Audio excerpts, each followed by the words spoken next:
Welcome to SSP zone. आप सभी को मेरी तरफ से नमस्ते। आज का वीडियो हम लेकर आए हैं 6th to 12th and all competitive exam जैसे एचएसएससी, एसएससी, सीपीओ, सीजीएल, जितने भी आपके कॉम्पिटिटिव एग्ज़ाम हैं उनके लिए इंग्लिश ग्रामर का टॉपिक। तो आपके अपने यूट्यूब चैनल एसएसपी जोन को ज़्यादा से ज़्यादा सब्सक्राइब करें और यदि आपको वीडियो अच्छा लगे तो वीडियो को लाइक करें और कमेंट करके बताएं कि जो करवाने का तरीका है वो कैसा है। तो बढ़ते हैं आगे। हमारा जो ग्रामर का टॉपिक है वो है मोडाल्स की तरफ। तो देखो भी। Good evening students. आज हम स्टार्ट कर रहे हैं ग्रामर और इसका सबसे फर्स्ट टॉपिक है मोडाल्स, जो कि आसान भी है और लगभग सभी क्लासेस के लिए इम्पोर्टेंट भी है। I think 6th to 12th सभी क्लासेस में इसका यूज़ होता है। तो मोडाल्स सबसे पहले करते हैं इसका इंट्रोडक्शन। तो मोडाल्स को अच्छी तरह से समझने के लिए हमें वर्ब को देखना होगा। वर्ब जिसको हिंदी में कहते हैं क्रिया। वर्ब का मीनिंग होता है डूइंग एक्शन, यानी कोई भी काम करना, यानी किसी भी कार्य को करना, उसे वर्ब कहते हैं। वर्ब दो तरह की होती है, हेल्पिंग वर्ब और दूसरी वर्ब होती है मेन वर्ब। हेल्पिंग यानी सहायक क्रिया, मेन वर्ब यानी कि मुख्य क्रिया। हेल्पिंग वर्ब के आगे फिर दो टाइप हैं। सबसे पहला टाइप है प्राइमरी ऑक्सिलरी वर्ब्स और दूसरी जो टाइप होती है मोडाल्स। यानी कि देखो, मोडाल्स जो है हेल्पिंग वर्ब का पार्ट है और हेल्पिंग वर्ब एक वर्ब ही होती है। तो वर्ब दो तरह की, helping verb, main verb. Helping verb फिर दो तरह की होती है, प्राइमरी ऑक्सिलरी वर्ब्स और दूसरी होती है मोडाल्स। प्राइमरी ऑक्सिलरी वर्ब्स यानी कि प्राथमिक सहायक क्रियाएं, इसमें आती हैं बी की फॉर्म, डू की फॉर्म और हैव की फॉर्म। बी की फॉर्म होती है is, am, are, was, were, being और बीइंग। डू की फॉर्म में do, did, does, done etcetera. Have की फॉर्म में हैज, हैव, हैड। ठीक है। और मोडाल्स जैसे कि आपको पता ही है, shall, will, can, could, may, might, must, should, would, ought to, dare और need not, ये मोडाल्स। प्राइमरी और ऑक्सिलरी वर्ब्स और मोडाल्स, इन दोनों के बीच में बेसिकली आपको दो डिफरेंस तो एटलीस्ट पता ही होना चाहिए। जैसे जो प्राइमरी ऑक्सिलरी वर्ब्स हैं वो मेन वर्ब भी हो सकती हैं और हेल्पिंग वर्ब तो वो है ही।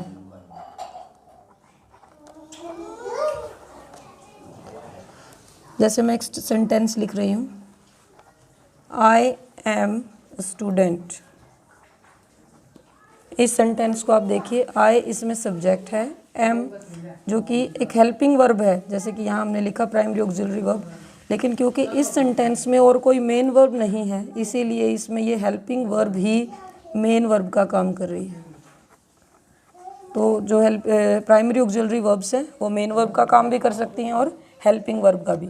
लेकिन जो मोडाल्स हैं वो सिर्फ और सिर्फ हेल्पिंग वर्ब का ही काम कर सकती हैं, ये कभी भी मेन वर्ब नहीं बन सकती। यानी मोडाल्स के बाद एक मेन वर्ब का आना बहुत ज़रूरी है। अगर मेन वर्ब नहीं आएगी तो मोडाल्स अपना कोई भी मीनिंग क्लियर नहीं कर पाएंगे। जैसे कि आई कैन सॉल्व इट, इस सेंटेंस में अगर हम कैन को हटा दें, या सॉल्व को अगर हम हटा दें तो कैन कोई भी मीनिंग नहीं क्लियर कर पाएगा। और दूसरी बात आप मोडाल्स के बारे में याद रखना कि मोडाल्स के बाद हमेशा वर्ब की फर्स्ट फॉर्म का यूज होता है। ठीक है, क्योंकि आगे वर्ब का टॉपिक भी आएगा उसमें आपको हेल्प हो जाएगी। मोडाल्स, ये जितने भी मोडाल्स हैं इनके बाद हमेशा वर्ब की फर्स्ट फॉर्म का ही यूज़ होता है। तो ये था इंट्रोडक्शन। और यहाँ मैं आपको बता दूँ, प्राइमरी ऑक्सिलरी वर्ब्स यानी कि प्राथमिक सहायक क्रियाएँ ये अपनी वर्ब्स को चेंज करती रहेंगी according to tense and subject, ये बदलती रहती है। जैसे कि प्रेजेंट कॉन्टीन्यूस में आईएनजी का यूज़ हम करते हैं, परफेक्ट में थर्ड फॉर्म आ जाती है, ये चेंज होती हैं, ये चेंज नहीं होती, इनके बाद वर्ब की फर्स्ट फॉर्म का यूज़ हम करते हैं। तो अब हम स्टार्ट कर रहे हैं मोडाल्स। ये था इंट्रोडक्शन। एक बार फिर से थोड़ा सा रिवाइज करवा देती हूँ। Verb, helping verb, main verb. Helping verb दो तरह की होती हैं, प्राइमरी ऑक्सिलरी वर्ब्स और मोडाल्स। प्राइमरी ऑक्सिलरी वर्ब में आती है बी की फॉर्म, डू की फॉर्म, हैव की फॉर्म, और मोडाल्स की ये सारी होती हैं। प्राइमरी ऑक्सिलरी वर्ब और मोडाल्स के बारे में बस दो बातों का ज़्यादा पता होना चाहिए। जो प्राइमरी ऑक्सिलरी वर्ब हैं वो मेन वर्ब का काम भी कर सकती हैं और हेल्पिंग वर्ब का भी, ठीक है। लेकिन मोडाल्स सिर्फ और सिर्फ हेल्पिंग वर्ब का काम करती हैं, उनको एक मेन वर्ब की ज़रूरत होती है। और दूसरी बात, मोडाल्स के बाद हमेशा वर्ब की फर्स्ट फॉर्म का ही यूज़ होता है। तो अब हम स्टार्ट करते हैं मोडाल्स। सबसे पहले use of can, could. Can could को बेसिकली 4 रूल्स में हमने डिवाइड कर रखा है और हम उसी से करेंगे। सबसे पहला रूल है एबिलिटी।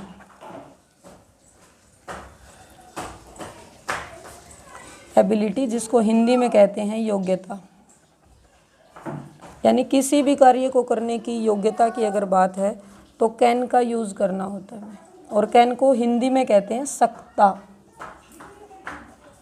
यानी सकता हूँ, सकती हूँ, जो भी। तो सकता, सकना किसी भी काम को, उसमें एबिलिटी दिखाता है। जैसे कि आई कैन सॉल्व दिस सम, मैं इस सम को सॉल्व कर सकता हूँ, ये मेरी एबिलिटी है। दूसरा रूल है कैपेसिटी। कैपेसिटी का मतलब होता है क्षमता। अब आप सोचोगे योग्यता और क्षमता में फ़र्क क्या है, मैंने इसको एक साथ क्यों नहीं लिखा, अलग अलग क्यों डाला।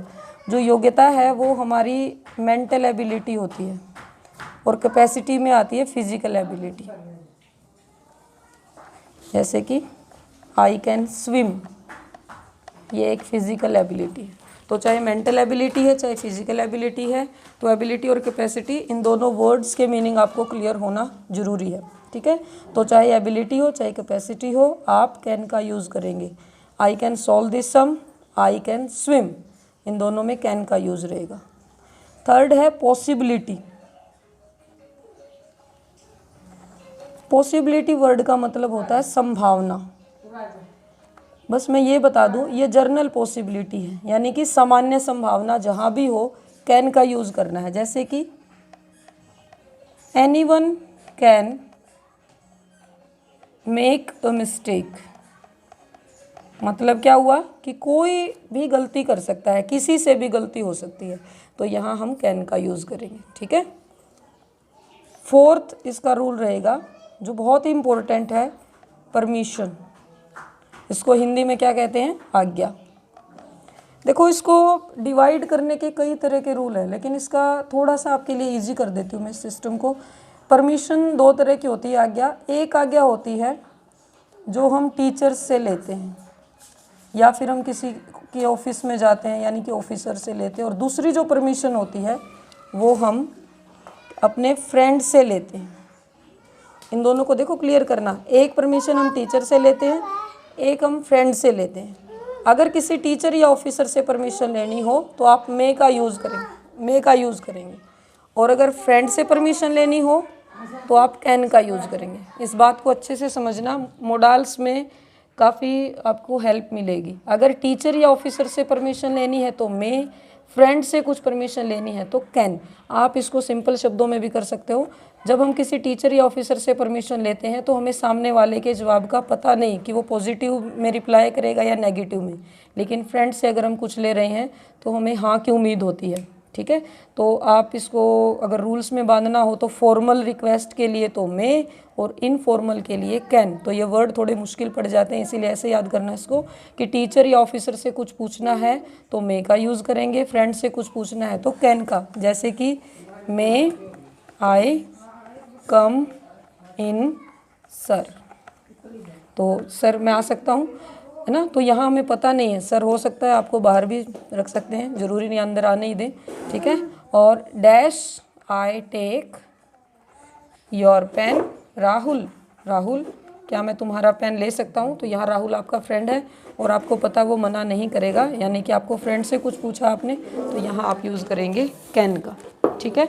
यहाँ मैं आपको एक चीज़ बता दूँ, जो नोट डाल देती हूँ मैं, जो कैन वर्ड है उसकी पास्ट फॉर्म, जो कैन वर्ड है उसकी पास्ट फॉर्म होती है कुड, यानी कि अगर इनमें से कोई भी रूल पास्ट फॉर्म में दिया हो तो ऑटोमेटिकली जहाँ आपने कैन का प्रयोग किया है, सीधी सी बात है, वहाँ आप क्या यूज़ करेंगे, could.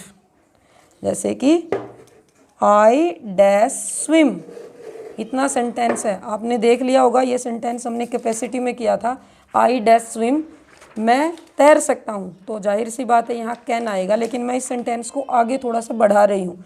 I dash swim when I was young, यानी जब मैं छोटा था तो मैं तैर सकता था। आपको पता कैसे चला कि ये सेंटेंस पास्ट में है, इसमें देखिए वाज आया है, और वाज को किस टेंस में यूज़ होता है, पास्ट में, तो ये सेंटेंस पास्ट का है, तो ऑटोमेटिकली यहाँ हम क्या यूज़ करेंगे, कुड, ठीक है।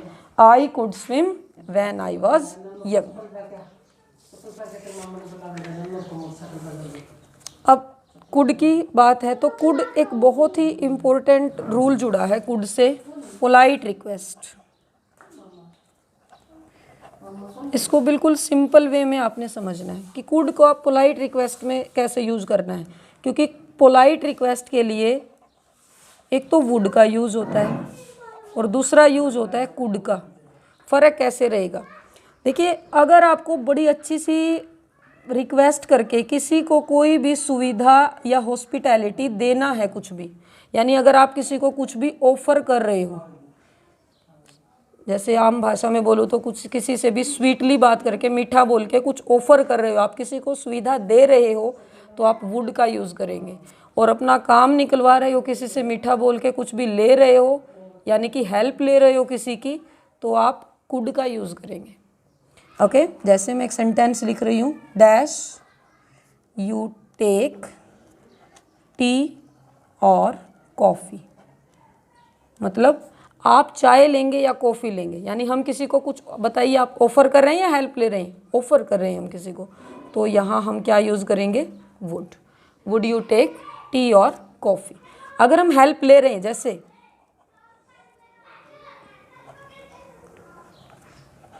Dash you please give me a glass of water. अब हम देखो बड़ी अच्छे से, जैसे हम छोटे भाई को बोल सकते हैं, मेरा भाई है तो एक गिलास पानी दे दे, है ना, इस सेंस में हम बात करते हैं, यानी यहाँ हम तो थोड़ा सा किसी की हेल्प ले रहे हैं। तो dash you please give me a glass of water, क्या आप मुझे एक गिलास पानी दे सकते हो, यानी मदद हम ले रहे हैं किसी की, तो यहाँ हम कुड यूज़ करेंगे। इस रूल को याद रखना, ये बहुत इंपॉर्टेंट रूल है। ओके, तो यहाँ थे कैन और कुड, ये इनके जनरल रूल्स हैं। प्रैक्टिस के लिए आप इन्हीं सेंटेंस को रिवाइज करते रहना। अगला हमारा जो पेयर है वो है मे और माइट, ठीक है। तो मे के लिए भी हम कुछ रूल बना लेते हैं। सबसे पहला जो रूल है, अब कर भी चुके हो आप, अभी किया हमने, परमिशन।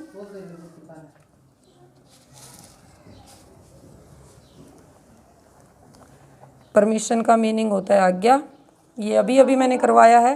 टीचर से परमिशन होती है, फ्रेंड से होती है। फ्रेंड का तो हम कर ही चुके हैं, फ्रेंड के लिए हम क्या यूज़ करते हैं, कैन, और टीचर के लिए मे। टीचर का मतलब यहाँ सिर्फ टीचर नहीं है, ऑफिसर भी हो सकता है, कोई भी हो सकता है, यानी एक ऐसा रिस्पेक्टफुल पर्सन जो जिससे हम पूछ रहे हैं फॉर्मली, यानी जिसको हम जानते नहीं हैं। जैसे मे आई कम इन सर, हम किसी के भी ऑफिस में जाते हैं तो मे आई कम इन मैम। ओके, सेकंड है मे का विश या फिर प्रे, यानी विश या प्रे। अगर हमें विश का मतलब इच्छा, प्रे का मतलब होता प्रार्थना, हमें किसी के लिए भी कोई प्रार्थना करनी है, इच्छा दिखानी है, तो हम मे का यूज़ करते हैं। डैश यू लिव लॉन्ग, और लास्ट में आएगा साइन ऑफ एक्सक्लेमेशन, तो आप यहाँ मे भर देंगे। और साइन ऑफ एक्सक्लेमेशन की बिल्कुल पहचान रखना, क्योंकि मोडाल्स में 2 बार आता है sign of exclamation.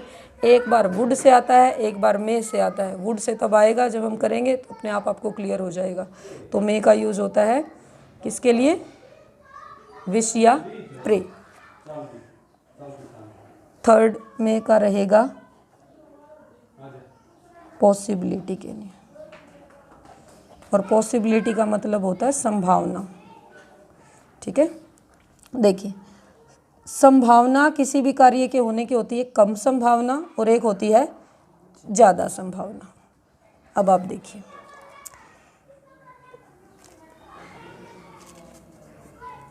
It is sunny today, it dash rain. और सेकंड सेंटेंस है there are clouds in the sky, it dash rain. इन सेंटेंसेस को ध्यान से देखिए, आपको बिल्कुल क्लियर हो जाएगा इसी में। इट इज़ सनी, सनी यानी कि धूप निकली हुई है, तो कहता है कि बारिश हो सकती है। और दूसरे में कह रहा है कि आकाश में बादल हैं, बारिश हो सकती है। अब आप देखिए बारिश होने की पॉसिबिलिटी कहाँ ज़्यादा है, जब धूप निकली हो या बादल हो। तो ऑब्वियसली जब बादल हो तब पॉसिबिलिटी ज़्यादा है बारिश आने की। तो ज़्यादा संभावना है तो आप मे का यूज़ करेंगे, कम संभावना है तो आप माइट का यूज़ करेंगे। तो यूज़ कर सकते हैं हम सनी, धूप निकली है, बारिश की संभावना कम है, तो हम क्या यूज़ करेंगे? माइट। बादल हैं, बारिश की संभावना है, तो हम यूज़ करेंगे मे। ओके, तो और ये पॉइंट आप याद रखना, जो मे है उसका ये यूज़ है, लेकिन अगर ये पास्ट फॉर्म में कहीं आ जाए तो मे ऑटोमेटिकली किस में बदल जाता है? माइट में। ओके, जैसे कि मैं आपको एक नरेशन का एग्जांपल दे के दिखाती हूँ। जैसे ही सैड इट मे रेन, ये नरेशन में इस तरह से सेंटेंस आता है। अगर हम इसको इनडायरेक्ट स्पीच में लेकर जाएंगे तो he said that it dash rain. अगर आपको ये पेपर में इस तरह से मिल जाए, यानी कि सैड है, दैट है, तो आप समझ सकते हो कि ये इनडायरेक्ट स्पीच और पास्ट की बात हो रही है इसमें। ओके, तो यहाँ आप क्या यूज़ करेंगे? Might, it might rain. तो ये था मे और माइट का यूज़। बाकी जो यूज़ बच गए हैं वो हम करेंगे कल। अगर आपकी कोई भी प्रॉब्लम है तो आप क्वेश्चन पूछ सकते हो, कमेंट कर सकते हो। Thank you.